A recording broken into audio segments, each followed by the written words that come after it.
अब बात करते हैं इंडिया की। इंडिया आज दुनिया की फास्टेस्ट ग्रोइंग मेजर इकोनॉमिक्स में से एक है। इंफ्रास्ट्रक्चर स्पेंडिंग रैपिडली इंडिया में बढ़ रहा है। Government roads, railways, renewable energy और मैन्युफैक्चरिंग में $1 ट्रिलियन इन्वेस्टमेंट प्लान कर रहा है।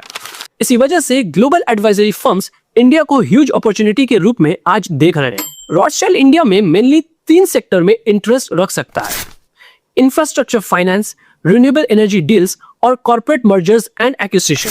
इंडिया का merger and acquisition market already rapidly grow कर रहा है और साथ ही लार्ज कंपनीज इंटरनेशनल इन्वेस्टर्स को अट्रैक्ट कर रहे हैं। अगर रॉथस्चाइल्ड जैसी ग्लोबल एडवाइजरी फर्म इंडिया में एक्टिव होती है तो कुछ बेनिफिट्स हो सकते हैं। रॉथस्चाइल्ड ग्लोबल इन्वेस्टर्स को इंडियन प्रोजेक्ट्स के साथ कनेक्ट कर सकता है।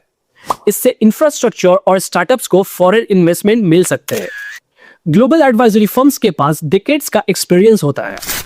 इस एक्सपर्टीज से इंडियन कंपनीज को इंटरनेशनल एक्सपेंशन में हेल्प मिल सकती है। जब लार्ज इंटरनेशनल बैंक्स और एडवाइजरी किसी कंट्री में एक्टिव होते हैं तो फॉरेन इन्वेस्टर्स का कॉन्फिडेंस और भी बढ़ जाता है। एज अ रिजल्ट इससे कैपिटल इनफ्लो इंक्रीज हो सकता है। इन चीजों के सिर्फ फायदा ही नहीं है बल्कि कुछ कंसर्न्स भी पैदा होते हैं। क्रिटिक्स कहते हैं कि अगर ग्लोबल एडवाइजरी फर्म्स का रोल ज्यादा हो जाए तो इकोनॉमिक पॉलिसी पर इनडायरेक्ट इन्फ्लुएंस आ सकता है।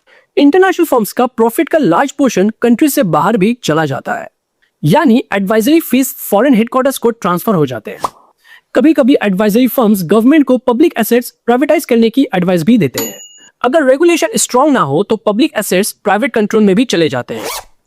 अब सवाल आता है कि क्या रॉथस्चाइल्ड को इंडिया में आना चाहिए? इसका आंसर सिंपल यस या नो में नहीं है।